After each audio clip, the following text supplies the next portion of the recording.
Hi friends, मैं हूं संदीप और आप देख रहे हैं द मोबाइल इंडियन और जारी हमारी report card series.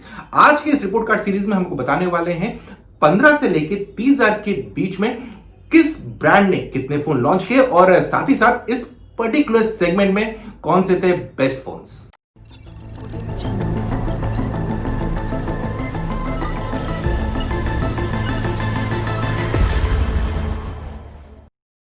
Friends, start करते हैं बेस्ट फोन्स अंडर 30,000 नंबर के खेलों के साथ। लेकिन उससे पहले एक छोटा सा मैसेज देख लेते हैं हमारे स्पॉन्सर मीडियाटेक की तरफ से। Hello everyone, my name is Ankur Jain and I am the managing director of MediaTek India. आजकल हम देख रहे हैं कि स्मार्टर कनेक्टेड डिवाइसेस का अडॉप्शन काफी हो रहा है।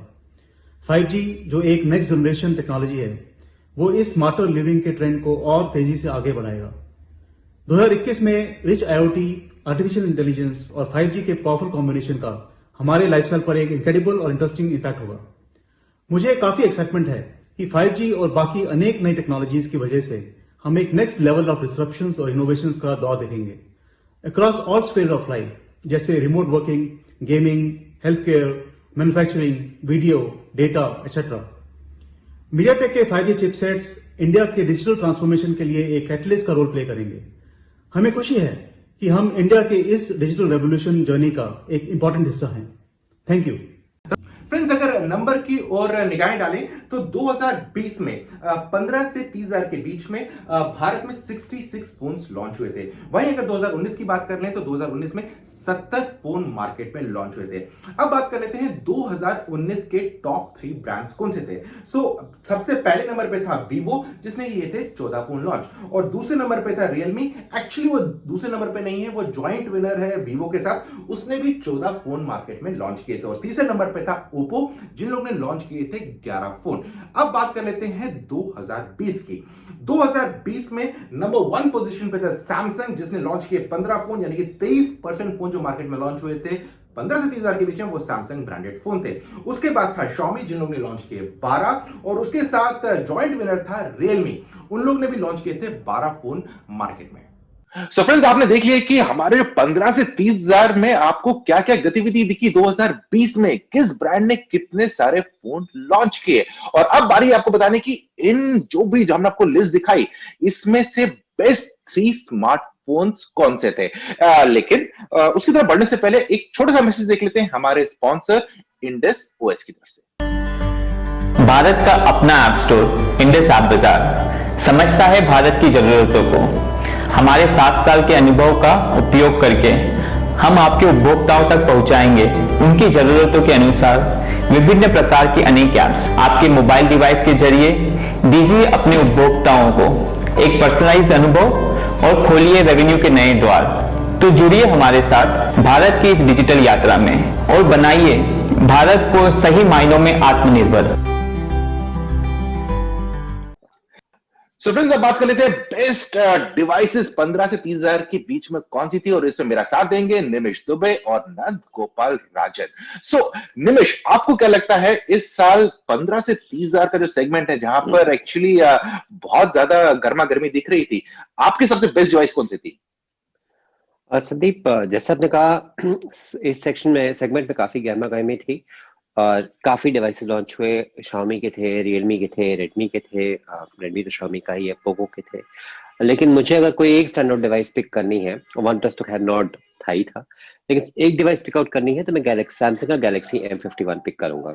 क्योंकि अगर आपको याद होगा, पिछले साल हमने बात कही थी कि सैमसंग वन प्लस से प्रेशर डालने की बात करेगा, और M51 उसका अटेम्प्ट था, क्योंकि नोट की रिलीज के आसपास आया था कि 25,000 में हम आपको एक अच्छा फोन देंगे।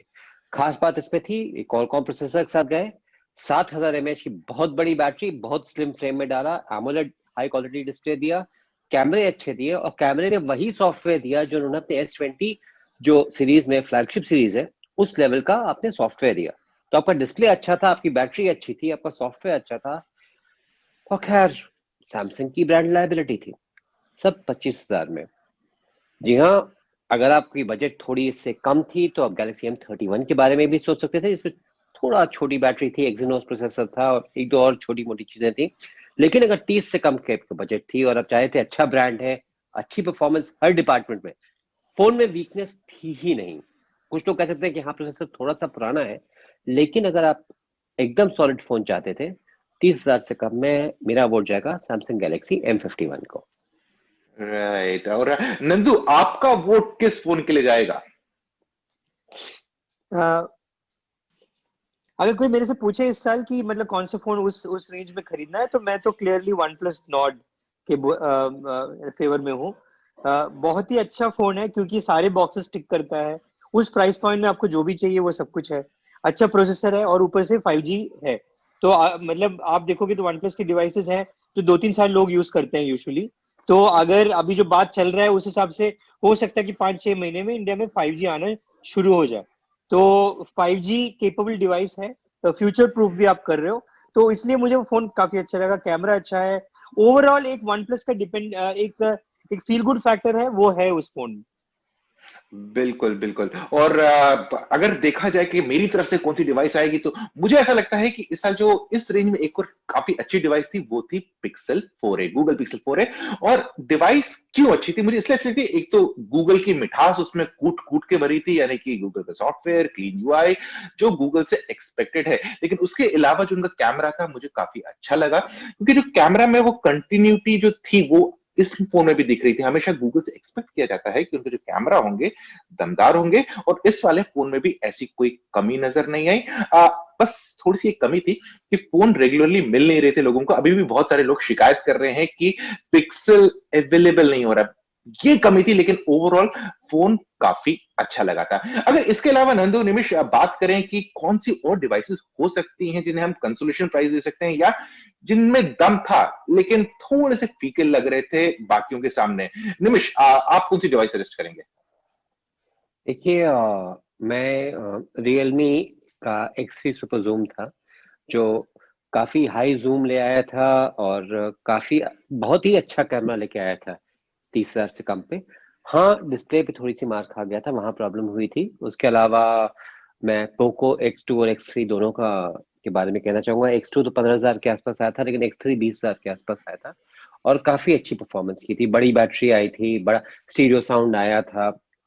तो मेरे अनुसार ये काफी अच्छे डिवाइसेस थे। राइट। नंदू, आपको क्या लगता है और कौन सी डिवाइस आ सकती है इस लिस्ट में जिसे हम कंसोलेशन प्राइस दे सकते हैं? अ, मुझे लगता है कि M31 जो है, जिसके बारे में निमिष ने बात किया, वो बहुत इंपॉर्टेंट फोन है इस सेगमेंट में। बिकॉज एक उस प्राइस पॉइंट में एक बहुत ही अच्छा फोन है और बहुत सारे लोगों को उतना ही चाहिए। और उनका जो मेन प्राइस पॉइंट था, जो इस साल थोड़ा इरिलेवेंट हो गया है, वो है बैटरी। लेकिन वो जी। मेन प्राइस जो पेन पॉइंट है उनका, उसको वो फिक्स करता है। बहुत बढ़िया बैटरी देता है। और सैमसंग ये पिछले साल से जो कर रहा है कि बड़ा बैटरी को आपको बहुत कॉम्पैक्ट फॉर्म फैक्टर में दे रहा है, वो बहुत बड़ी चीज है। और इसमें आप एक चीज देखोगे तो ये 15 से 20 वाले रेंज में बहुत सारे फोन्स हैं, लेकिन स्टैंड आउट फोन्स बहुत कम है। और 25,000 वाले रेंज में भी वही हो रहा है कि 2-3 फोन ही स्टैंड आउट है। कंपटीशन बहुत है इस स्पेस में, बट अल्टीमेटली आप देखोगे वॉल्यूम भी वो 3-4 फोन के पास ही है। और मुझे लगता है कि एक डिवाइस जो जिसका नाम हम ले सकते हैं वो है Vivo V20। डिवाइस काफी अच्छा था, डिस्प्ले काफी अच्छा था, परफॉर्मेंस काफी अच्छी थी, कैमरा भी काफी दमदार थे। लेकिन कंपटीशन भरमार था, तो उसके सामने थोड़ा सा फीका पड़ता हुआ लगा नजर आया, लेकिन डिवाइस में काफी दम था। तो फ्रेंड्स, बस इतना ही आज के इस वीडियो में। मुझे, निमिष को और नंदू को दीजिए इजाजत। जल्दी मिलते हैं एक और नए वीडियो में, तब तक के लिए आप अपना ख्याल रखिएगा।